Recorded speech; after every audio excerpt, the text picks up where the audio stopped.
துப்புக்கட்ட ஆட்சிக்கு தூத்துக்குடி சாட்சி என்று நாங்கள் சொல்லியிருக்கோம். பொல்லாத ஆட்சிக்கு பொள்ளாச்சியே சாட்சி என்று சொல்லியிருக்கின்றோம்.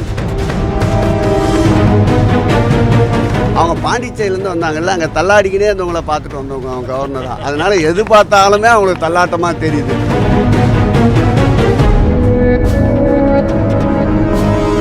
என்ன துப்புக்கட்ட ஆட்சிக்கு தூத்துக்குடி சாட்சின்னு நாங்கள் சொல்லியிருக்கோம்.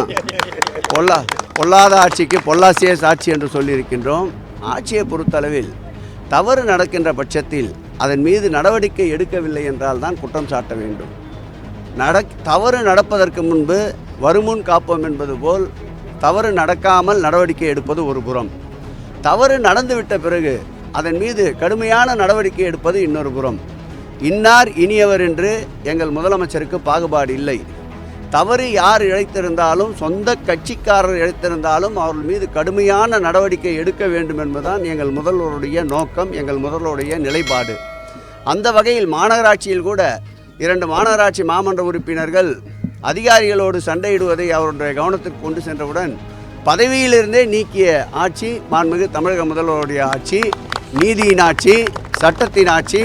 கடந்த காலங்களில் நடந்தது சாத்தான்களின் ஆட்சி, அதற்கு சாட்சி. சாத்தான்குள்ள சம்பவமே அதற்கு ஒரு சாட்சி. பிரீஃபாக சொல்லியாச்சு, உனக்கு ஹெட்லைன் கொடுத்தாச்சு. இப்போ நீங்கள் எங்கே இருக்கிறீங்க?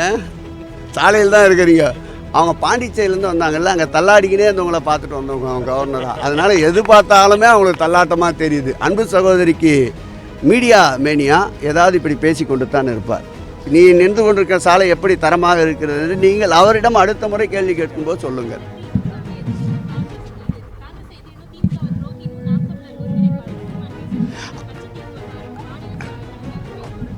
அவர் வசைப்பாடாத ஆளுகள் யாராவது இருந்தால் அடையாளம் காட்டுங்கள். அவருக்கு தினந்தோறும் தான் ஒண்டிதான் புத்தன், மற்றவர்கள் அத்தனை பேரும் அதை வாயால் சொல்லக்கூடாது. அவர் வசைப்படாத ஆட்கள் யாராவது இருந்தால் குறிப்பிட்டு சொல்லுங்கள். அவருக்கு வாழ்த்து தெரிவிக்கிறோம்.